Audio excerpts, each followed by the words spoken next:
So let me tell you my experience. I got 10 minutes. No, I got 10 minutes, and then the nanny leaves. And I got to put the bubs to bed and have some lunch.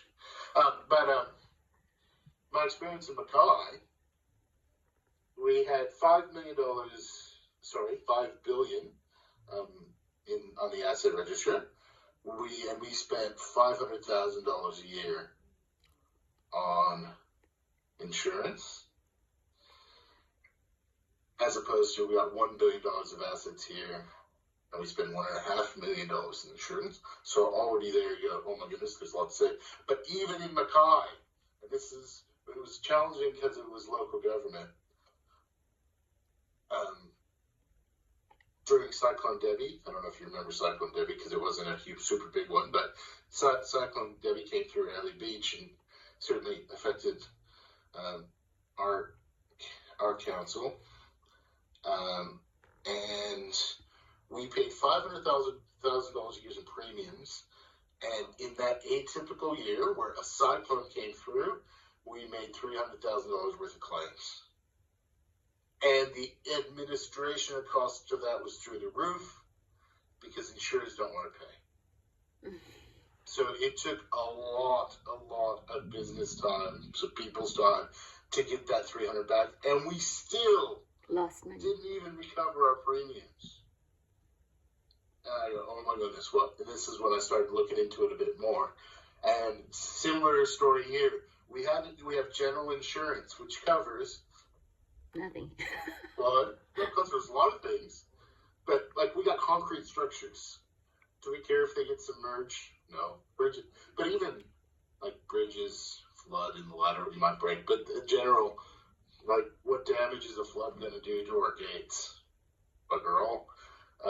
Fire, they're certainly not going to burn. You would have...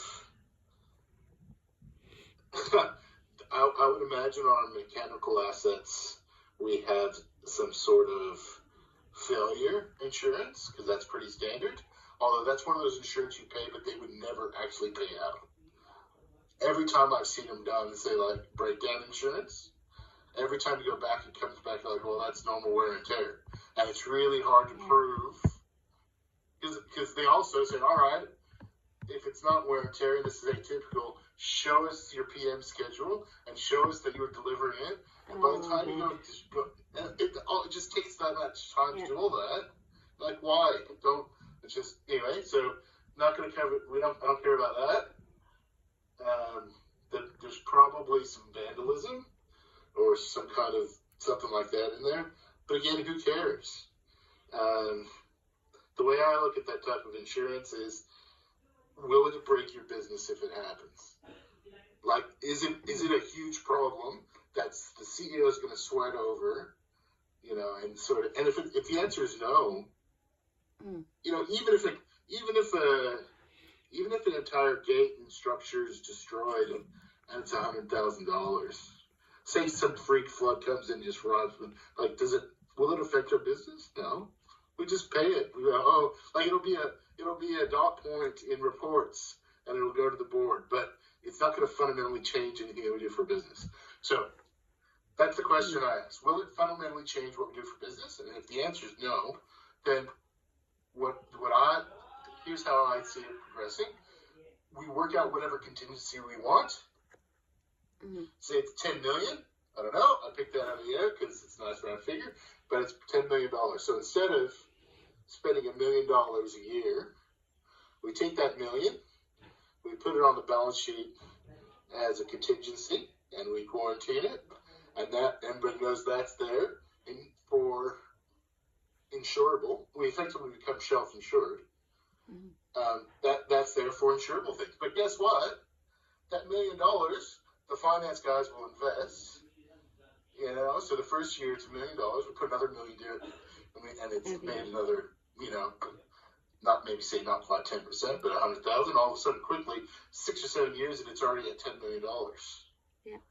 Yeah, and then if we said, all right, that's the contingency we're comfortable with, the business can now use that $1 million for whatever they want. Yeah. So how do we do it? So I would take that story, go get all the data, write that to a paper, take it to the board, and get it signed off. So to me, you just have to be very clear about what we're doing. And I told Jared, because what we have to be mindful of is saying something comes through and we have an insurable event happen that costs us $2 million, whatever that might be. But we got $10 million sitting there, so we don't care anyway. So we just call. But somebody will, and inevitably somebody will say it, whether it's one of the shareholders might say, or maybe it's maybe even a board member that's not aligned with everything, or maybe it's maybe probably more likely an aspiring board member will say, and excuse my language, but I think it makes a point. These people don't know what the fuck they're doing. If we had insurance, by not having insurance, these idiots don't have insurance, and it's cost us $2 million. Mm. So all we have to do to me, so you have to get in front of that, and you do that by clearly articulating that we've thought through the risk, and this is how we're managing it. So when that happens, you can go, actually, it cost us $2 million, but over the last 10 years, we haven't paid $1 million premium, and we've got return on an investment. So over the last 10 years, it does cost us $2 million now, but we've saved 10 and we've made an additional 5. Yeah. So that decision not to have insurance, 10 years ago, it's costing us $2 million now, but we've netted $13 million. Mm. And I wonder what our history is with claiming insurance. Well, Jared said they've never made a claim since he's been here.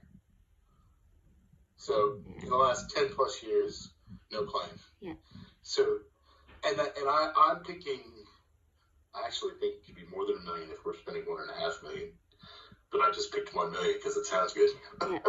But so in, let's just call it 10 years, no claims, $15 million. And if we throw that cool NPV stuff, it's actually more than 15 million. It's probably closer to 20.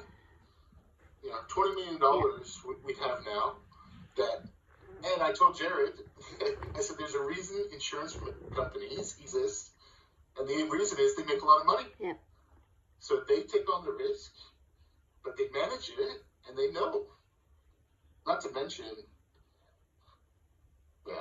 with this type of insurance, I don't know exactly how it would work anyway, but as soon as you make a claim on auto insurance, then your risk profile goes up and your premiums go up. So even if you make a claim, you end up paying for it in the future anyway, so they get their money back. So if they're going to do it, yeah. So the one risk that was spoke to, that perhaps we need to keep some kind of catastrophic level insurance, is earthquake. Mm-hmm. But I'm that's something we should consider. But I'm still not even convinced of that. Yeah. Because to me, I'd be comfortable to say, well, I'm going to wear that risk if an earthquake comes, and maybe and this is what you probably do, or now that I'm just thinking out loud though, but you'd adjust that contingency for whatever risk that you're not covering. Mm-hmm. So if we're going to accept the earthquake risk, maybe it's a $15 million or maybe it's a $20 million contingency, and we keep moving that over in the balance sheet until it's $20 million. Mm-hmm.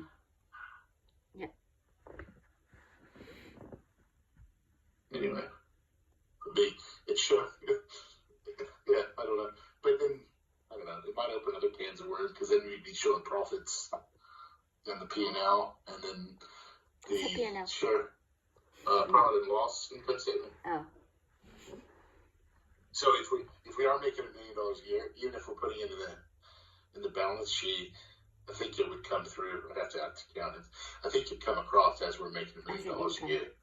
As a profit. So then the shareholders might come back to us and say, well, I want you to reduce our rates because, we should be cost neutral.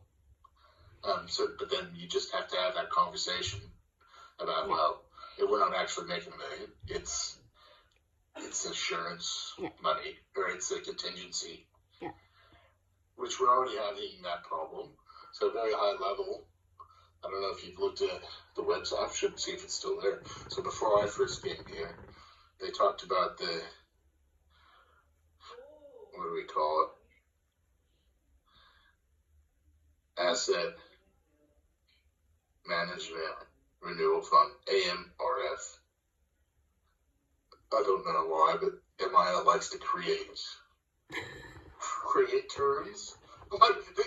So there's one thing for industry to create terms, but there's another thing for terms that exist, and then they just make new ones. Mm-hmm. Because I still, and I need WAE is one. Yeah, like that. That's gone. It already has gone. But capital schedule. Asset management. I don't remember. We've got a term for the capital that we want to spend in the future. To me, it's just a capital schedule. We've got a term for it. We're like, why do we create these terms? And I'm actually embarrassed that I don't know. But as you get to know, my brain has this terrible habit that if I think it's not important, or if I think it's wrong, I really struggle to remember it. So let's just use the term capital schedule. Maybe we should. Can we just say capital schedule, because that's what it is. Just a capital schedule. I don't know why. I just do it. All right. You gotta go. I hope that helps. We covered a couple topics there. Yeah. And then we asked. I think we have to do this business case, but let's finish that one and then do the insurance. Mm-hmm. Well, we also have to. We'll have to think about it, because we got to get the strategic asset management plan, and we got to get that the strategic or the asset management systems, the outcomes of the gap analysis. We got to get a plan to do that. We got to do those KPIs, but in parallel, I think we should be doing the insurance, because I actually think I think that's easier than doing a sale. Yeah. Right? Yeah. And that's going to save us $1 million. So let's just go save $1 million. Yeah, I want to do that. I want to look into that. Okay. Well, go for it. Yeah. Okay. All right, cool. All right, thanks. See ya. Bye. Okay.